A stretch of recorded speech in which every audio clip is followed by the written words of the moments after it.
Hey guys, welcome back to Modeling Manhood. Today I'm going to be talking about Little League. Boy, that was a few years ago, but I don't know. There was this one time when I hit a grand slam. And let me just kind of lay the story out. I was not a good baseball player.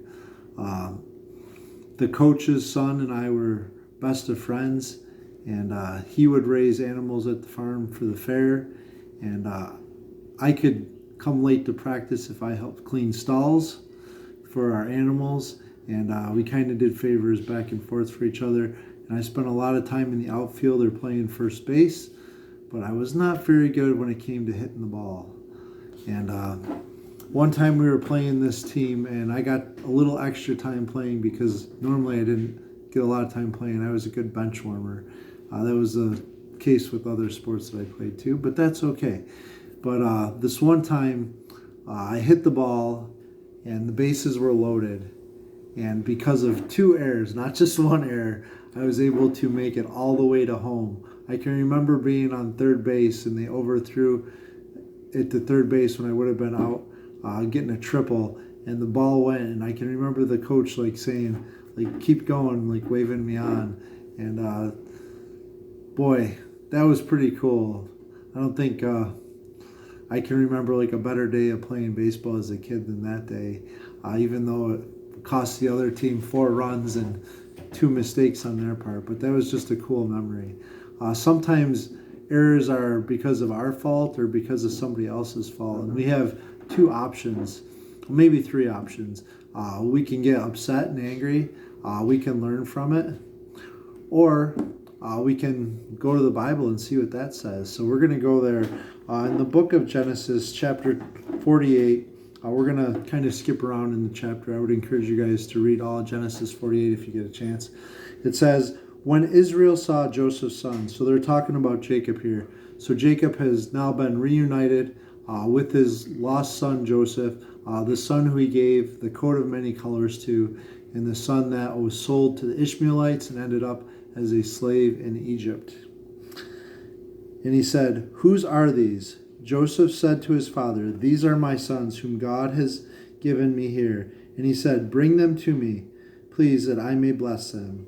Now the eyes of Israel, so we're talking about Jacob, were dim with age, so he could not see. So Joseph brought them near him, and he kissed them and embraced them.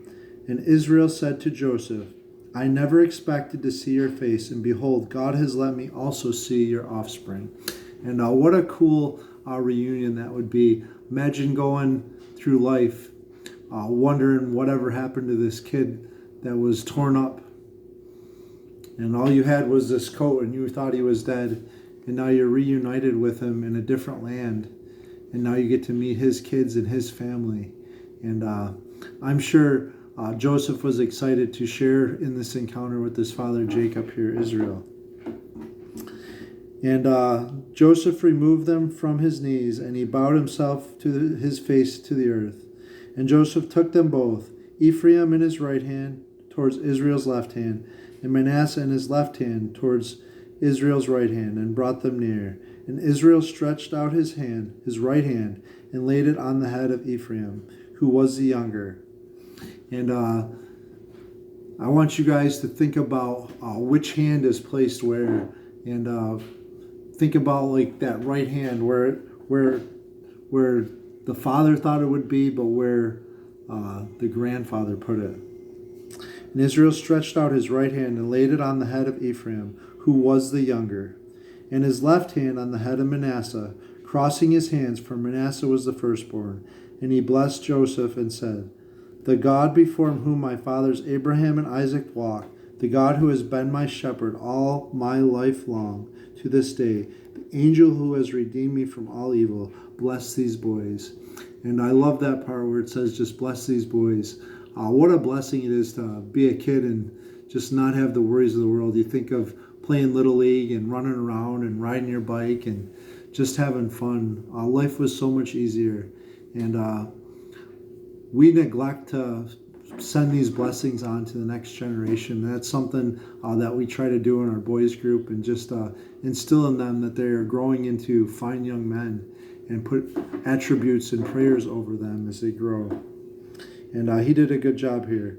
And let my name be carried on, and the name of my fathers, Abraham and Isaac, and let them grow into a multitude in the midst of the earth.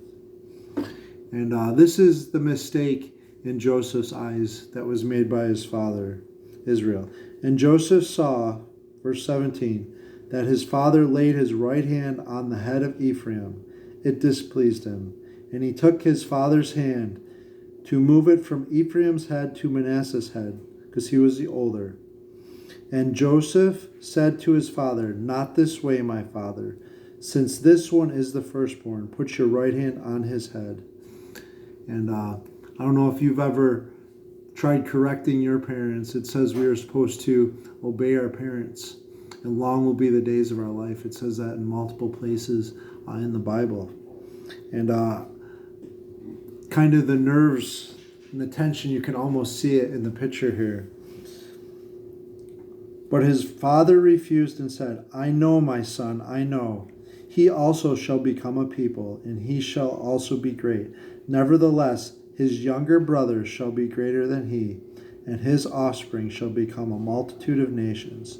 So he blessed them that day, saying, "By you Israel will pronounce blessings, saying, God made you as Ephraim and as Manasseh." And he even goes on to say the younger brother's name before the older brothers. And I can imagine this situation kind of weighed heavy on the sons, especially Joseph, seeing his sons, and even the younger brother wondering, well, why is my grandfather putting me ahead of my older brother? And there's something to birth order and birthrights, and I don't think that this is a mistake. He knew what he was doing. If you read later on, when they talk about going into the promised land, there's that half tribe of Manasseh that's left on the one side of the river. I would encourage you guys just to look at the blessings that older brother still received.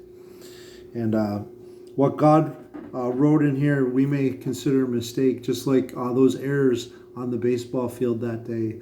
There was a blessing and a reward at the end for me and for my team, getting 4 extra runs.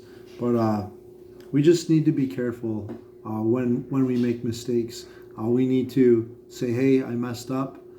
And even tonight at the dinner table, we were talking and saying, hey, is there anything that you need to apologize for? We need to get it right. We need to keep short accounts.